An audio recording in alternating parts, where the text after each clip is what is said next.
다 함께 3월 2일 수요 예배로 하나님께 영광을 올려드리도록 하겠습니다.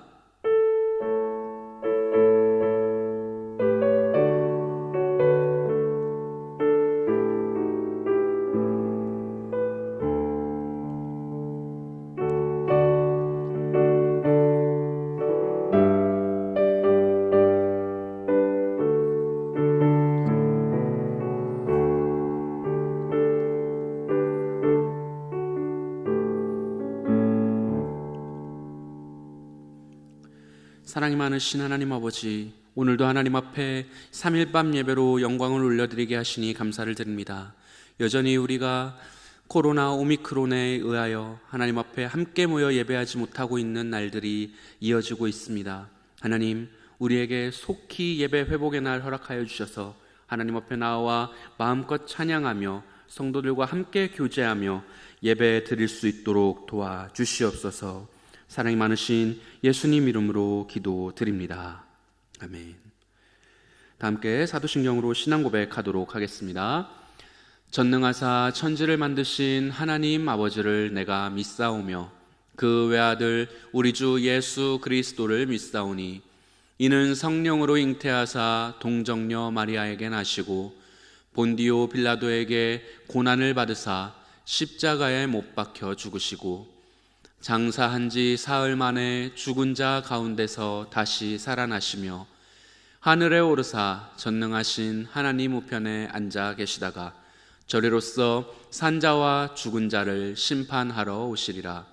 성령을 믿사오며 거룩한 공회와 성도가 서로 교통하는 것과 죄를 사하여 주시는 것과 몸이 다시 사는 것과 영원히 사는 것을 믿사옵나이다. 아멘. 다 함께 찬송가 390장을 찬양하도록 하겠습니다.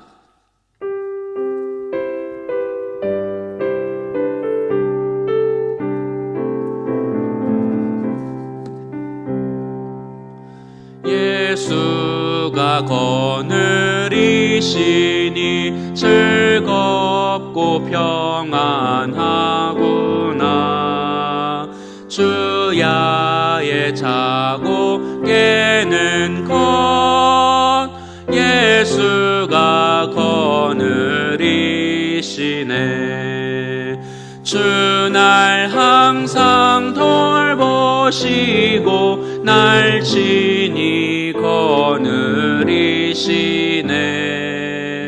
주날 항상 돌보시고 날 친히 거느리시네.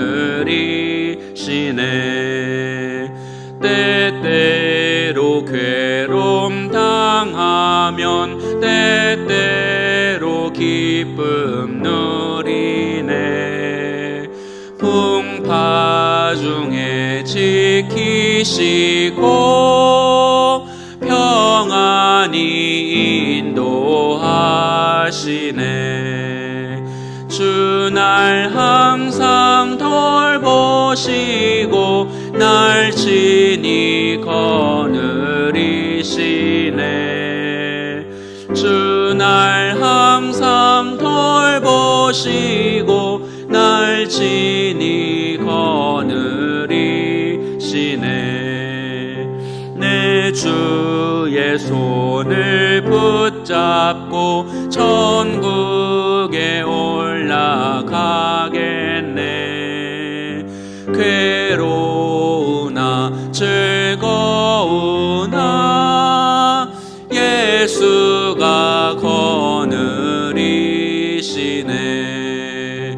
주날 항상 돌보시고 날 친히 거느리시네. 주날 항상 돌보시고 날 친히 거느리시네.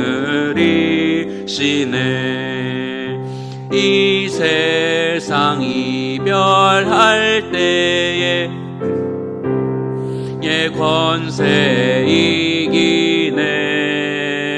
천국에 가는 그 길도 예수가 거느리시네. 날 항상 돌보시고 날 친히 거느리시네. 주 날 항상 돌보시고 날 친히 거느리시네. 아멘. 다 함께 기도하시겠습니다. 사랑이 많으신 하나님 아버지, 하나님께서 우리를 지켜 보호하여 주셔서 오늘도 하나님 앞에 하나님의 이름을 부르며 우리의 마음의 소원과 기도의 제목들을 올려드리는 복된 3일밤 예배를 드릴 수 있도록 인도하여 주시니 감사를 드립니다. 하나님께서 우리에게 이토록 큰 은혜와 사랑을 베풀어 주심에도 불구하고 우리는 여전히 연약하고 우리는 여전히 죄의 유혹에 빠져 우리의 육신의 소욕에 또한 육신의 정욕과 안목의 정욕에 빠져 늘 죄된 모습을 가지고 살아가고 있음을 하나님 앞에 회개하며 반성합니다. 하나님, 우리의 연약함을 하나님 앞에 온전히 고백하여 올려드리오니 기쁘게 받아주시옵고 우리의 연약함을 주님의 강함으로 덮으시고 회복시켜 주시옵소서. 하나님, 우리가 하나님 앞에 온전한 예배자의 자세로 이 시간 하나님 앞에 서기를 사모하오니 우리가 올려드리는 찬양과 기도와 예배를 기뻐 받아주시옵고 우리에게는 남아있는 한 주 또 새로운 하루하루를 살아갈 삶의 능력과 하나님의 인도하심을 더하여 주시옵소서. 우리가 우리의 욕심과 죄의 유혹에 쫓아 살아가는 것이 아니라 오직 하나님의 말씀대로 우리의 마음에 깨닫게 하시고 생각나게 하시는 하나님의 인도하심에 힘입어 우리의 삶을 살아가게 하여 주시옵소서. 하나님께서 세우신 담임 목사님을 위하여 기도합니다. 하나님께서 세우신 담임 목사님, 주님의 몸된 교회를 위하여 특별히 구별하여 세우셨사오니 영육간에 강건하게 하여 주시고 날마다 영력을 더하여 주셔서 하나님의 말씀을 부어주시고 하나님의 말씀의 깨달음과 묵상을 또한 하나님의 말씀에 깊은 이해를 더하여 주셔서 하나님께서 우리 모두에게 전해주시고자 하시는 말씀 가감없이 온전히 선포될 수 있도록 대언의 능력을 더하여 주시옵소서. 또한 성도들 한 사람 한 사람의 삶을 돌아보며 이름을 부르며 기도하시는 그 시간 하나님 함께 하셔서 성도들의 필요한 부분과 약함들을 알게 하시고 느껴지게 하시고 간구할 수 있도록 도와주셔서 담임 목사님의 기도와 목양 사역들을 통하여 우리 군산노강교회가 날마다 든든히 세워져가며 풍성하게 되며 영육간에 성장하게 되는 복된 교회가 될 수 있도록 도와주시옵소서. 하나님, 올해 우리 군산노강교회 가운데 주님의 복된 일꾼들을 세울 준비를 해나가고 있습니다. 하나님께서 기쁘게 사용하실 주님의 일꾼들 준비시켜 주시옵고 몸과 마음과 또한 교회를 향한 사역의 태도와 마음의 자세를 준비하게 하여 주셔서 주님께서 세우시는 그날에, 주님께서 불러서 주님의 몸된 교회를 위하여 든든하게 세우시는 그날에 복된 일꾼으로 아름답게 쓰임받으며 성도들에게는 사랑과 존중을 받고 하나님 앞에서는 착하고 충성된 종이라는 인정을 받을 수 있는 복된 일꾼들, 중직들 되게 도와주시옵소서. 오늘도 우리와 함께 하시는 하나님께 감사드리며 사랑이 많으신 예수님 이름으로 기도드립니다. 아멘.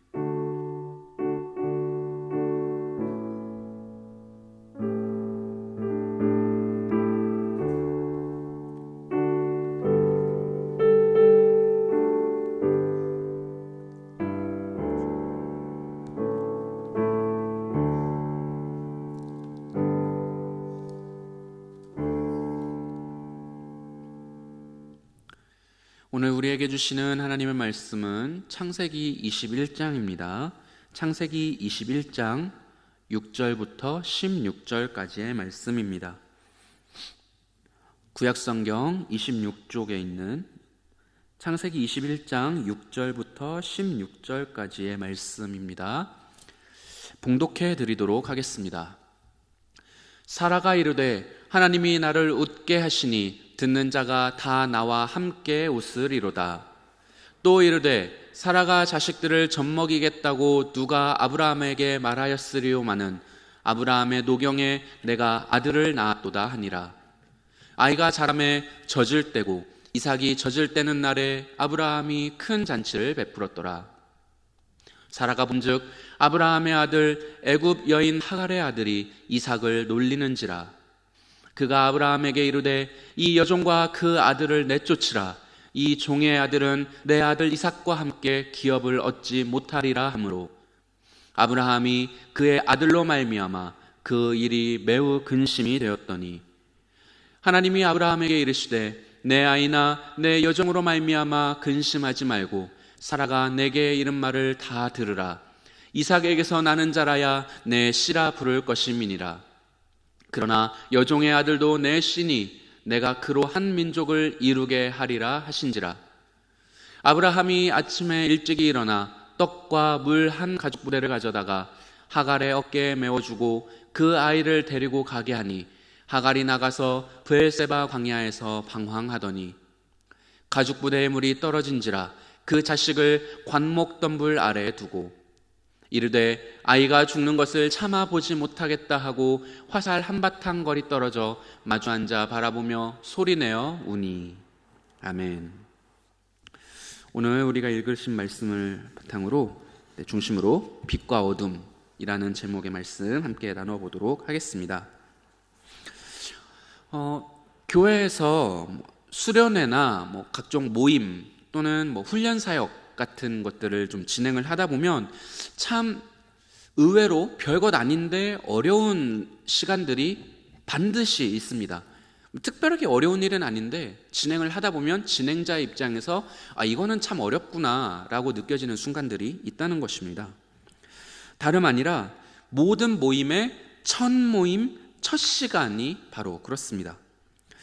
특히 제가 지금 우리 중고등부를 담당을 하고 있는데요. 중고등부 학생들의 사춘기죠. 사춘기 중고등부 학생들의 수련회 첫날 개회 예배 이후에 본격적인 순서를 시작하면서 첫 번째 조별 모임을 진행하게 될 때 그때 참 어렵다라는 것들을 반복적으로 계속해서 느껴왔습니다. 왜 그렇습니까? 서로 평소에 친하지 않은 친구들이 이제 섞여 있게 되는데 평소에 서로 서먹한 아이들을 한 조라는 이름으로 모아놓고 그 안에서 자, 조 이름을 정해봐라. 그리고 조 구호도 정해봐라. 라고 이제 일들을 그 시간에 해야 할 일들을 정해주게 되는데 그렇게 주면 자, 조 이름도 정해보세요. 조 구호도 한번 정해보세요. 그거 발표해 보도록 하겠습니다. 라고 시간을 주면 많은 조들이, 많은 아이들이 숨막히는 침묵으로 그 시간을 화답해주게 됩니다. 이제 지도하는 입장에서는 선생님이나 목회자들 입장에서는 어떤 그림을 그리고 있을까요? 어떤 그림을 기대를 하고 있겠습니까? 뭔가 막 활발한 토론을 하고 까르르 까르르 하하호호 신나게 토론하고 의견을 제시하면서 이게 맞네 저게 맞네 하면서 활발한 대화와 이야기가 풍성하게 이루어지는 아름다운 모습. 그래서 협력해서 하나의 목표를 위해 조원들이 그 조의 결과물을 내놓는 모습들을 기대하고 그렇게 내놓지 않겠습니까? 그런데 현실적으로는 그렇게 되기가 참 어렵다는 것입니다. 물론 몇몇 활발한 아이들이 속해 있는 조들은 그 아이들이 주도해서 의견을 내고 으쌰으쌰 해서 분위기가 금방 풀어지고 적응하게 되기도 하지만 어쩌다가 좀 내성적이거나 소극적인 아이들이 모여서 편성이 된 조가 있게 된다면 그 조는 말 그대로 적막한 분위기, 누구 하나 의견을 내지 않고 누가 하나 이야기를 쉽게 꺼내지 않는, 그래서 마지못해 의견 하나 나오면 그냥 그것을 일사천리로 진행해서 결정해버리는 그런 모습들도 보게 된다는 것이죠. 그런 조들은 참 힘든 게 도와주려고 선생님이나 목회자가 끼어들어도 오히려 선생님이나 목회자의 열심의 모습과 아이들의 무관심함과 침묵이 겉돌게 되는, 그래서 굉장히 서먹하고 어색해지는 일들이 그 현장에서 일어나게 된다는 것입니다. 그러다 보니까 보통 수련회나 훈련 사역에 평소 친하지 않고 잘 알지 못하는 사람들이 모였을 때는 분위기를 부드럽게 하고 자기소개를 잘 원활하게 하기 위해서 이제 자기소개 시간을 가질 때 사용하는 도구가 있는데요.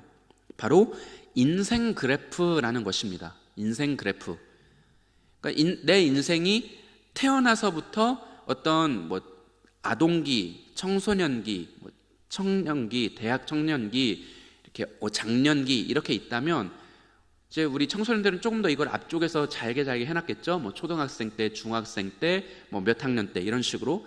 그럼 내 인생이 언제 이렇게 좋았다가 가라앉아서 힘들었다가 또 좋았다가 어떤 일이 있었는지, 좋았을 때는 뭐 때문에 좋았는지, 내가 힘들고 깔아앉았을 때는 뭐 때문에 깔아앉았는지, 이런 인생 그래프를 통해서 내가 어떤 사람인지, 내가 어떤 인생을 살아왔는지, 그래서 내가 말하는 투, 사고방식, 행동, 습관 같은 것들을 좀 쉽게 소개를 하고 이해를 돕게 된다는 것입니다.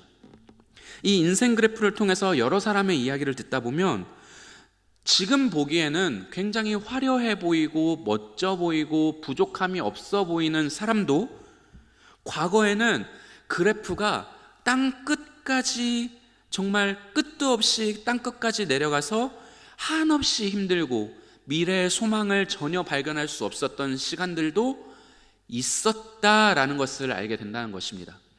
그리고 그렇게 힘든 시간, 더 이상 미래의 소망이 없는 것처럼 힘들었던 그 시기를 지나고 박차 올라 지금 그 사람의 화려해 보이고 좋아 보이고 부족함 없어 보이는 그 그래프의 정점의 모습을 가지게 되었다라는 것을 보게 된다는 것이죠. 또 그리고 물론 반대의 모습도 있습니다. 지금 굉장히 힘들어 보이고 우울해 보이고 힘든 시간을 보내는 것처럼 보이는 그 사람도 그 사람의 인생 그래프의 과거 이야기를 들어보면 굉장히 화려했고 굉장히 부족한 것이 없었고 남들에게 부러움을 샀던 시기가 있었는데 그것이 꺾이고 지금 그렇게 힘든 시기가 찾아오게 되었다. 이런 것들을 그 명과 암, 좋았던 적과 힘들었던 적이 다 있었다는 것을 보게 된다는 것이죠. 우리가 굳이 이렇게 인생 그래프를 가지고 이야기를 하지 않더라도 우리가 잘 알고 있습니다. 모든 사람의 인생이 늘 좋을 수는 없고 늘 나쁠 수는 없다는 것이죠. 좋은 때가 있으면 힘들 때도 있고 힘들 시기가 있다면 그 시기가 좋아져 다시 좋은 시절이 오기도 하는 것이 우리의 인생입니다.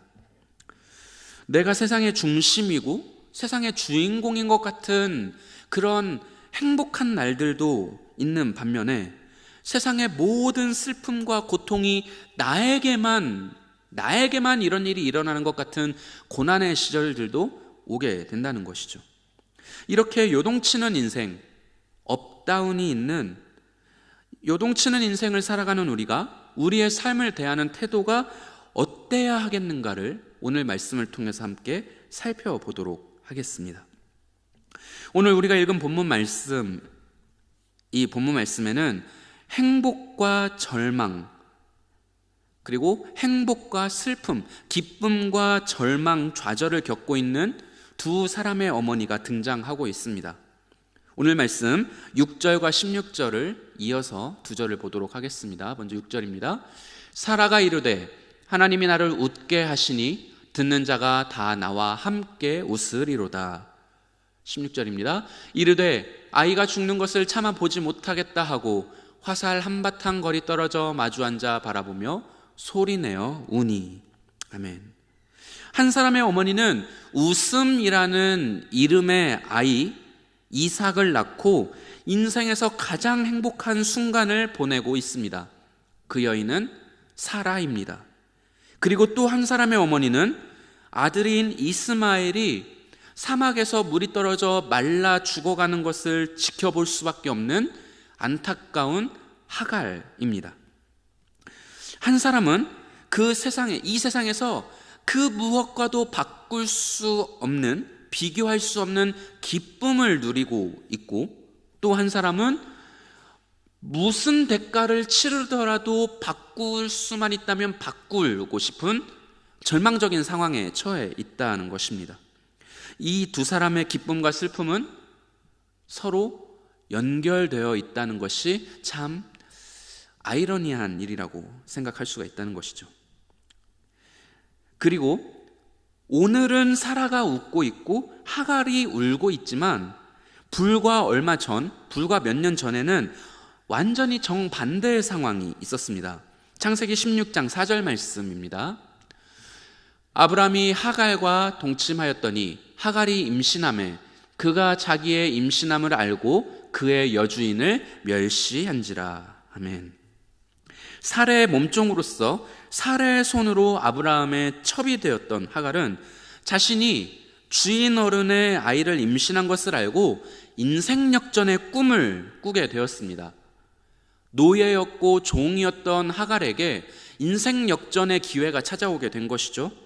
아들만 낳을 수가 있다면, 내가 아들을 낳을 수만 있다면 이미 늙어서 노쇠해져버린 생물학적으로 이제는 사람의 몸으로는 아이를 가질 수 없게 된 안주인을 제끼고 내가 주인 어른의 사랑을 독차지하고 내 아이가 이 부자 집안의 후계자요 상속자가 될 수도 있다라는 설레는 꿈을 가지게 되었다는 것이죠.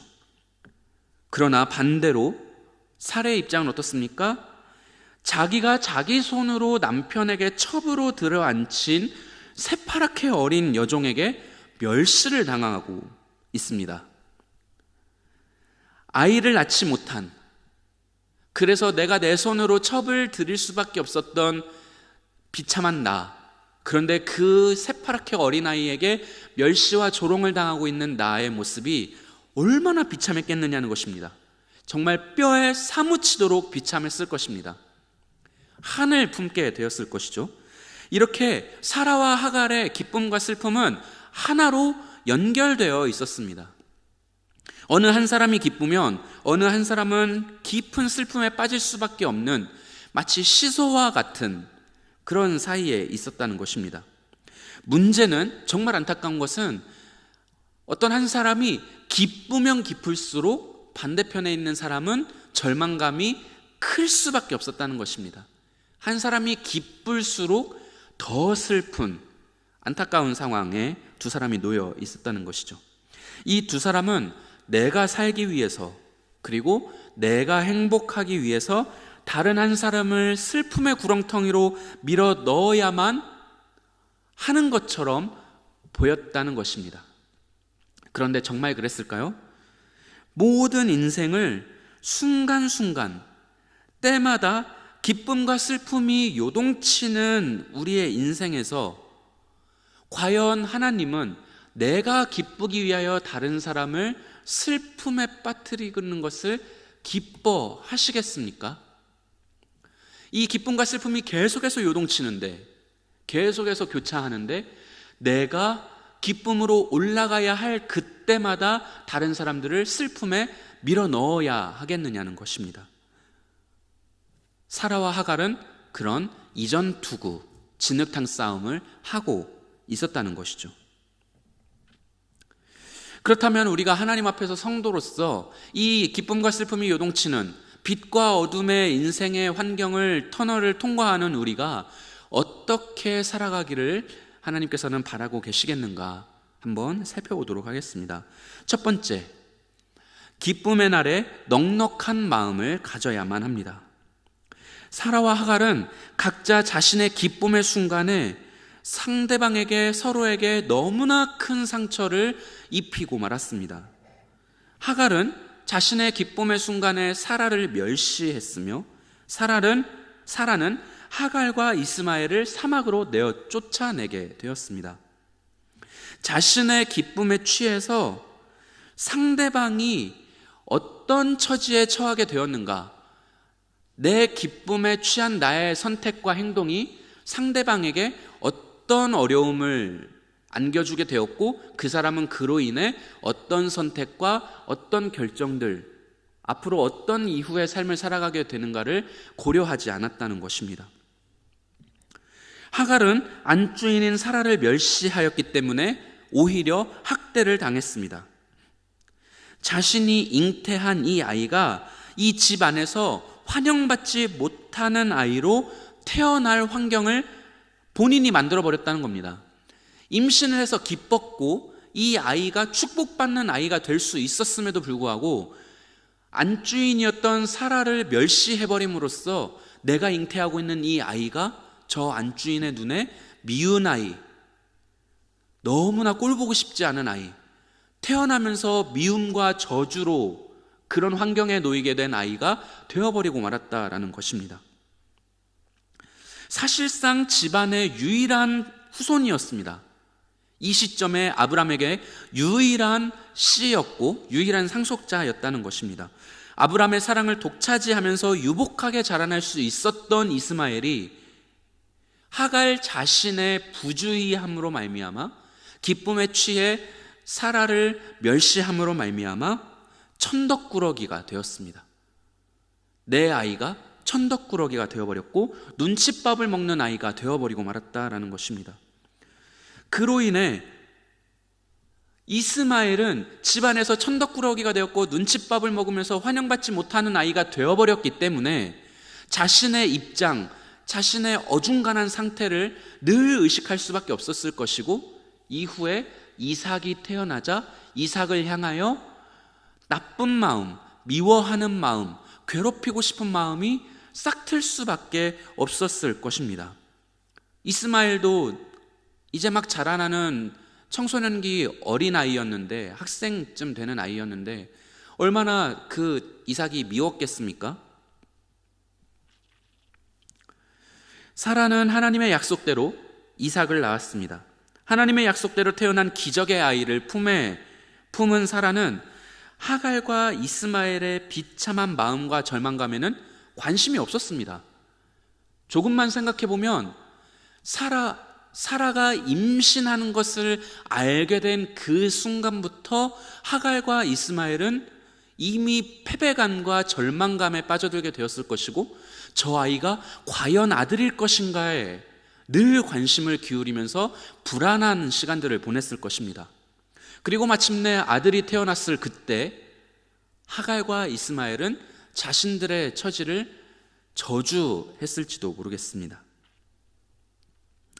자식을 낳아 품에 안아본 어머니라면 내가 수고스럽게 낳아서 얻게 된 이 아이가 얼마나 소중한지 사라도 알게 되었을 것입니다. 그렇다면 마찬가지로 하갈에게도 이스마엘은 그만큼 소중했겠죠. 사라는 그것을 헤아릴 수 있었어야 합니다. 그러나 사라는 그렇게 소중한 아들인 하갈에게 소중한 아들인 이스마엘이 천덕꾸러기가 되어버린, 집안의 천덕꾸러기가 되어버린 하갈의 어머니의 마음을 헤아려 주지 않았습니다. 눈엣 가시였던 이스마엘과 하갈을 내쫓아 버렸고 그 결과 이삭과 사라에게 원망과 질투의 마음을 가지게 된 하갈과 이스마엘은 대대손손 이삭의 후손과 원수가 되어서 사라가 그렇게 소중하게 여겼던 이삭의 후손들을 괴롭히는 데 앞장서는, 오늘날까지도 분쟁을 일으키는, 수천 년의 시간이 지나 오늘날까지도 이삭의 후예들을 슬프게 하고 괴롭게 하는 사건의 발단을 제공하고 말았다라는 것입니다. 만약 하갈이 자신의 임신한 것을 안 후에 자신을 첩으로 들여주었던 사라에 대해서 감사한 마음을 가졌다면 어떻게 되었겠습니까? 많은 종들 중에서 나를 어여삐 여겨 주인 어른의, 정말 쉽지 않은 결정이었을 텐데 주인 어른에게 자기 손으로 첩으로 나를 들여보내준 이 안주인 사라, 나를 가족으로 삼아 주었고 주인 어른의 아이를 잉태할 수 있는 기회를 주었으며 내가 낳을 아이가 이제는 종의 아이가 아니라 이 주인집의 도련님으로 자라날 수 있는 기회가 된 이 일을 제공한 사라에게 감사한 마음을 가졌으면 어떻게 됐겠냐는 것입니다. 이스마엘은 아브람뿐만 아니라 사라에게도 사랑받는 아이가 되었을 것입니다. 그럴 수밖에 없겠죠. 사라는 내 아이로 알고 키웠을 것입니다. 그럴 의도로 하갈을 드린 것이니까요. 사레도 자신의 아이로 이 이스마엘을 인정하면서 온 집안에 사랑받는 유복한 도련님으로 자라나게 되었을 것입니다. 이후에 이삭이 태어났다면 어떻게 되었을까요? 이삭이 태어난 이후에도 마찬가지입니다. 사라와 아브라함은 지금까지 한 가족으로 보냈던 하갈과 이스마엘을 내쫓는 것이 아니라 정통 후계자인 이삭 옆에 돕는 한 가족으로 여겼든지, 혹은 충분한 정도, 납득할 수 있을 만큼의 재산을 떼어 충분하게 대우받으며 지금까지 가족으로 보내었던 시간들만큼 충분한 보상을 받아 평온한 삶을 누릴 수 있었을지도 모르겠습니다. 어찌되었든 이들은 가족이었을 것이란 것이죠. 그런데 하갈의 경솔한 안주인을 멸시했던 행동 하나로 모든 이 가능성이, 따뜻한 가족의 가능성이 사라져버리고 말았습니다. 그리고 만약 사라가 이삭을 낳고 나서 넉넉한 마음으로 하갈과 이스마엘을 받아주었다면 어떻게 되었을까요? 하나님은 이미 이스마엘을 통해서 한 민족을 이루시겠다라고 브엘라이로에서 하갈에게 약속해 주셨습니다. 이 이스마엘이 한 민족을 이루는 것은 이미 하나님에게 정해져 있는 사건이었다라는 것입니다. 이 이스마엘이 이삭의 형제요 가족으로 자라나게 되었다면 이 이스마엘이 이루게 된 민족이 결코 이스라엘을 괴롭히거나 적대하는 일은 일어나지 않았을 것입니다. 그러나 이 두 어머니의 갈등과 자신의 기쁨의 순간에 넉넉하게 상대를 품지 못함으로 말미암아 이 두 민족은 반목하게 되었고 갈등하며 서로를 향해서 칼과 창뿌리를 겨누게 되었습니다. 두 번째, 하나님은 우리가 우리의 이 요동치는 인생을 어떤 태도로 살아가기를 원하시겠습니까? 둘째, 슬픔의 날에 하나님을 기억하는 것입니다. 사라는 하갈이 임신하여서 자신을 멸시할 때 질투와 후회에 사로잡히고 말았습니다. 내가 저 요망한 여자를 알아보지 못하고 왜 첩에 들이고 말았는가? 내가 사람 보는 눈이 없다. 이렇게 그 하갈을 향해서 질투와 자신을 향한 질책, 후회의 마음들 가지고 말았습니다. 그런데 사실 이렇게 자기가 어려운 상황에 빠지게 된 건 다름 아니라 아브라함과 사레 본인들의 하나님을 향한 불신앙의 문제였다라는 것입니다. 창세기 15장 4절 말씀입니다. 이렇게 하나님께서 말씀하셨는데요. 여호와의 말씀이 그에게 임하여 이르시되 그 사람이 내 상속자가 아니라 내 몸에서 날 자가 내 상속자가 되리라 하시고. 아멘. 하나님은 아브라함에게 자식을 주시겠다고 약속해 주셨습니다. 그런데 아브라함이 자기 씨로 자식을 낳을 수 있는 유일한 경로, 유일한 밭은 정실 부인 단 한 명뿐인 사레였다라는 것입니다. 아브라함이 내 자식이라고 말을 할 수 있는 사람은 오직 유일한 통로였던 사레밖에 없었다는 것이죠. 사레를 통해서밖에 이루어질 수 없는 일이었습니다. 따라서 아브라함에게 상속자가 생긴다는 것은 바로 사레, 나를 통해서만 자식이 태어나게 될 것이다. 오직 유일한 통로요 창구는 나다라는 인식을 가지고 하나님의 약속을 믿고 기다렸어야 했던 것입니다. 그런데 사레는 자신의 인간적으로 불안한 마음을 이기지 못하고 자기 손으로 남편에게 첩을 얻어 넣어 줌으로써 아브라함의 씨로 상속자가 태어날 수 있는 또 다른 통로, 또 다른 가능성을 스스로 만들어버리고 말았다는 것이죠. 원래 사레 한 명이었습니다. 나 한 사람. 그러나 내 손으로 또 하나의 통로를 만들어 그 한 사람의 존재 때문에 아등바등하고 자괴감과 죄책감과 비참함을 경험할 수밖에 없게 되었다는 것입니다. 사례는 하갈이 자신을 멸시할 때 하갈을 학대하고 그 태중에 있는 아이를 미워할 것이 아니라 나는 어찌하여 하나님의 말씀을 믿지 못하고 쓸데없는 행동을 하여 이 괴로움을 자처했는가? 그럼 내가 지금 해야 할 일은 무엇인가? 하나님께서 다시 오직 유일한 하나님께서 약속하신 정실부인인 나를 통한 온전한 자녀, 나를 통하여 하나님께서 그 자녀를 주시길 겸손히 기도하는 마음으로 바라며 기다렸어야 했다는 것이죠. 지금까지, 여기까지도 사라는 하나님에 대한 신뢰가 없었다는 것입니다. 이삭을 낳은 이후에도 여전히 하나님 앞에 건강하고 온전한 믿음을 가지고 있지 못했다라는 것입니다. 반면에 또 하갈은 어땠습니까? 하갈은 자신이 안주인을 멸시하다 학대를 당하고 도망쳐 나왔던 일을 기억해야 했던 것입니다. 그렇게 학대를 당하다가 도망쳐 나왔을 때 하나님께서 주셨던 말씀, 이 아이를 통하여 민족을 이룰 것이니 돌아가 순종하라 라고 하나님께서 가르쳐 주셨던 말씀, 내 아이가 민족을 이루는 자가 될 것이다 라는 말씀을 기억하면서 그 가정에 돌아가 안주인과 주인의 지도에 순종했어야 했다라는 것입니다.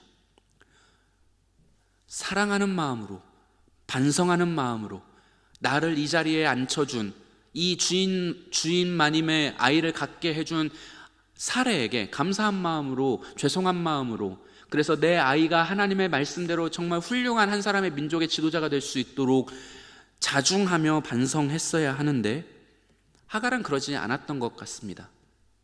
이스마엘이 이삭을 대하는 태도를 보아 그것을 알 수 있다는 것이죠. 여기서는 그냥 놀렸다라고 말하고 있지만 이후에 사도 바울이 우리에게 가르쳐주는 말씀을 통해서 알 수 있는 것은, 이것은 하나님의 온전한 백성과 영의 자녀와 육의 자녀의 갈등의 시발점으로 우리에게 예표로 보여주는 말씀으로 이해를 할 수가 있다라는 것입니다. 그냥 놀린 것이 아니라 미워하는 마음으로 괴롭히고 싶었다라는 것입니다.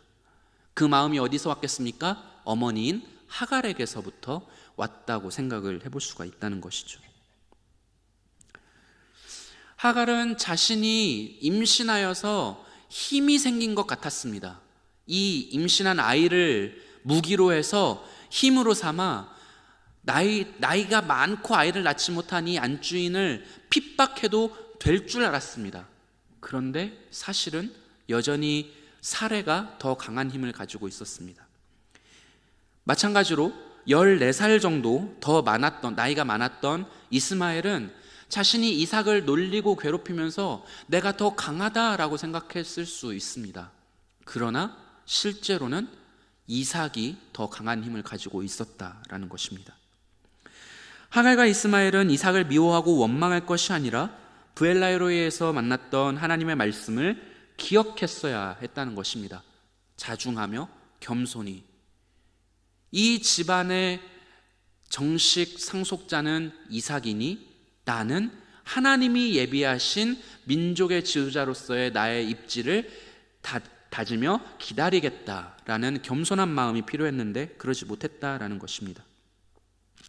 눈앞에 닥친 슬픔의 순간에 하나님의 말씀을 기억하지 못하고 다른 사람을 원망하며 슬퍼하고만 있었다라는 것입니다.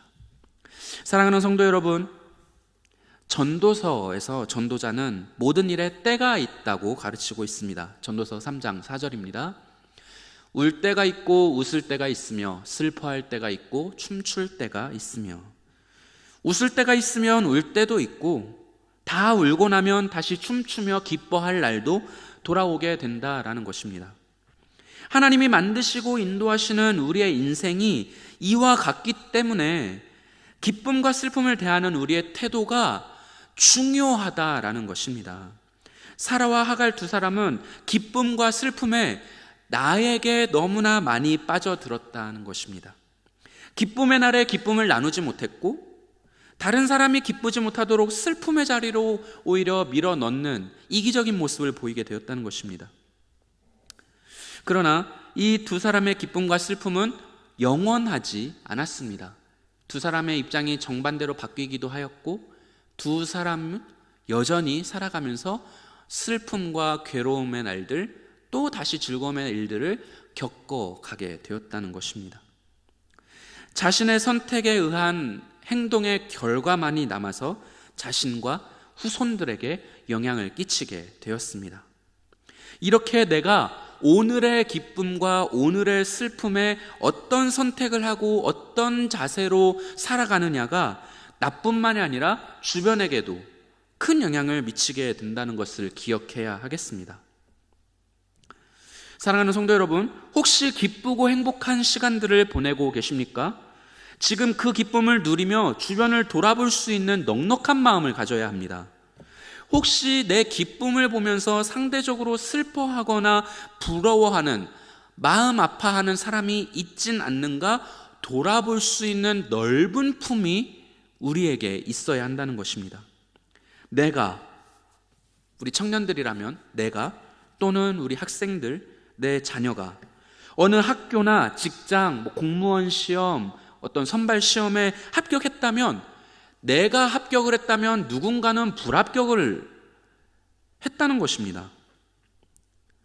돗자리 장수 아들이 장사가 잘 됐고 돈을 많이 벌었다면, 그날은 우산 장수 아들은 장사를 공친 날이 될 수밖에 없다는 것입니다. 내가 누리는 기쁨과 웃음이, 이삭이 진실로 하나님께서 주신 웃음이고 기쁨이라면, 내 가족과 이웃들과 함께 웃으며 기뻐할 수 있는 넉넉한 품을 가질 수 있어야 합니다. 이것이 하나님의 마음입니다. 바울 사도는 내가 마땅히 누릴 수 있는 하나님이 주신 좋은 것들을 누리는 태도에 대해서 아주 잘 우리에게 좋은 말씀으로 권면을 해 주었습니다. 고린도전서 11장 22절입니다. 너희가 먹고 마실 집이 없느냐? 너희가 하나님의 교회를 업신여기고 빈궁한 자들을 부끄럽게 하느냐? 내가 너희에게 무슨 말을 하랴? 너희를 칭찬하랴? 이것으로 칭찬하지 않노라. 내가 부유하고 누릴 것이 많은 것은 하나님이 주신 축복일 수 있습니다. 하나님이 주신 축복입니다. 그러나 내가 그 하나님이 주신 축복의 풍성함과 기쁨을 누리는 태도가 누군가를 슬픔의 자리로 밀어넣게 된다면, 바울 사도는 그것은 성도로서 칭찬받을 수 없는 모습이다라고 이야기를 했다는 것입니다. 왜냐하면 그것은 하나님이 주신 것을 하나님의 뜻대로 사용한 것이 아니기 때문에 그렇습니다. 반대로 혹시 슬픔과 고통의 시간을 보내고 계십니까? 지금 이 어려움의 시간이 하나님의 사랑과 계획을 더욱더 확실하게 확인하는 시간이 되어야 합니다. 사람은 원래 위험하고 아플 때 모든 감각이 예민해집니다. 귀를 팔 때 공감이 되십니까? 혹시 귀를 파려고 할 때, 주사를 맞으려고 할 때 바늘이 닿는 그 순간에, 혹은 어딘가 까지거나 어디가 다쳐서 근데 그곳에 뭔가 옷이 쓸린다든가 뭔가 닿으려고 할 때, 그 순간들을 생각해 보십시오. 사람이 순간 예민해지고 순간 모든 감각이 활성화되는 것을 느낄 수 있다는 것입니다. 사람은 위험할 때, 아플 때 예민해집니다. 마찬가지로 고난 중에 있을 때 하나님의 존재와 하나님의 말씀을 더욱 또렷하게 느낄 수가 있게 됩니다. 우리가 하나님의 말씀을 더 깊이 이해하고 하나님과 교제해야 할 필요가 있을 때 집중할 수 있도록 하나님이 환경을 만들어 주시기도 한다는 것입니다. 욥은 자신이 하나님의 단련을 받고 있다고 말했고, 그 결과 어떤 좋은 일이 일어났는가에 대해서 우리에게 들려주고 있습니다. 욥기 23장 10절과 42장 5절 말씀 이어서 보도록 하겠습니다. 그러나 내가 가는 길을 그가 아시나니 그가 나를 단련하신 후에는 내가 순금같이 되어 나오리라. 내가 주께 대하여 귀로 듣기만 하였사오나 이제는 눈으로 주를 배움나이다. 아멘. 욥은 하나님의 단련을 받았고 그 결과 원래도 의인이었던 그가 더욱더 또렷하고 분명하게 하나님에 대해서 느끼고 깨닫게 되었다라고 고백하고 있습니다. 나의 고난은 그래서 의미가 있었다라고 고백하게 되었다는 것입니다.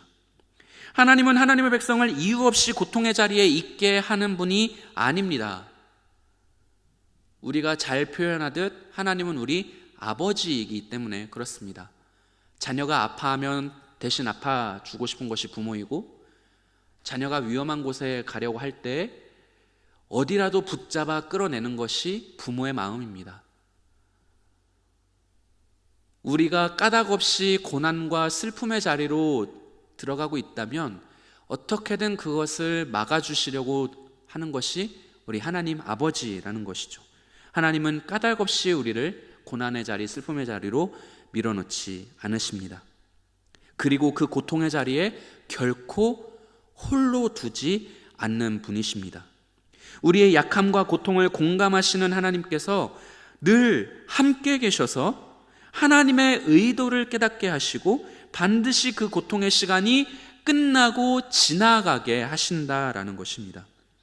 그래서 우리는 우리의 인생에 빛과 어둠이 교차하여 반복되는 것을 이상하게 여기거나 좌절할 필요가 없습니다.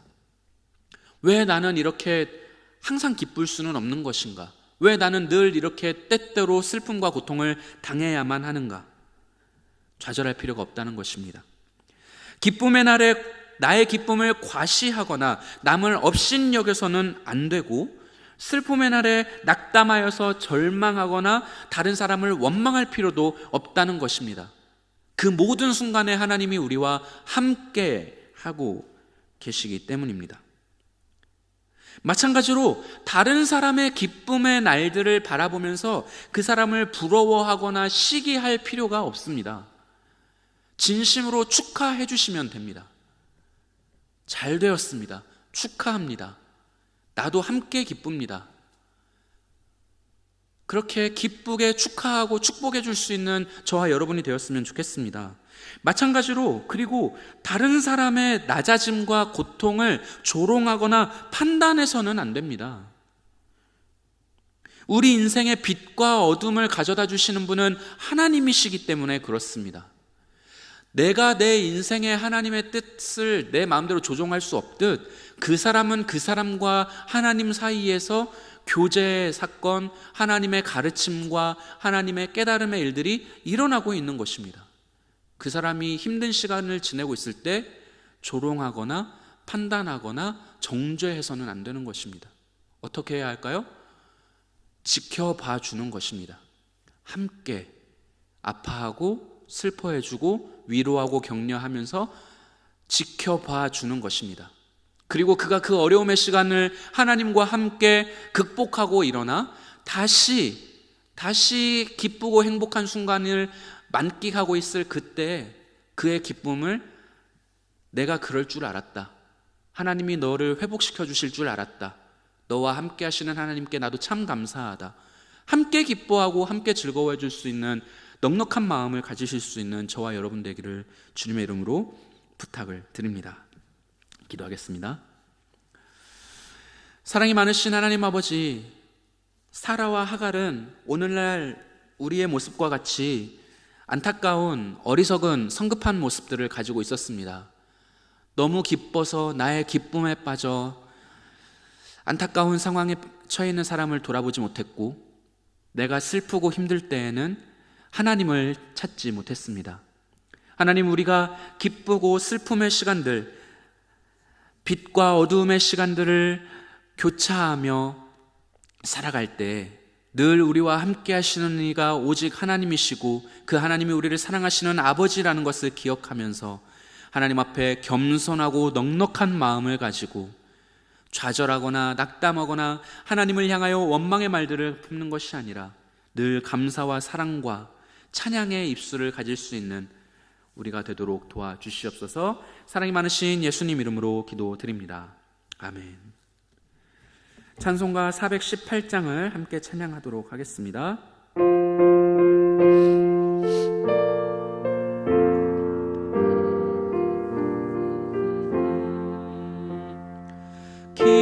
기쁠 때나 슬플 때나 도우시는 사랑의 주, 기쁠 때에 찬송하고 슬플 때 기도합니다. 사랑의 우리 주여 위로하소서. 임마누엘 주여 새 힘 주소서. 병들 때나 괴로울 때 도우시는 위로의 주, 믿음으로 간구하니 연약함 고쳐주소서. 사랑의 우리 주여 위로하소서. 임마누엘 주여 새 힘 주소서.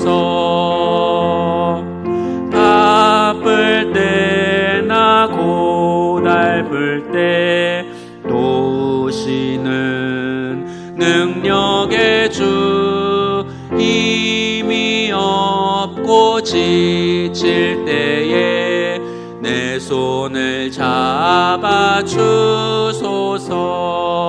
사랑의 우리 주여 위로하소서.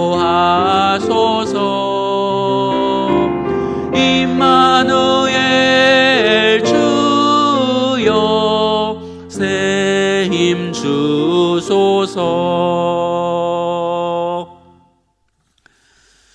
교회 앞에 교회 소식을 전해드리도록 하겠습니다. 계속해서 코로나 바이러스의 확산으로 인해서 모든 예배가 온라인으로 진행이 되고 있습니다.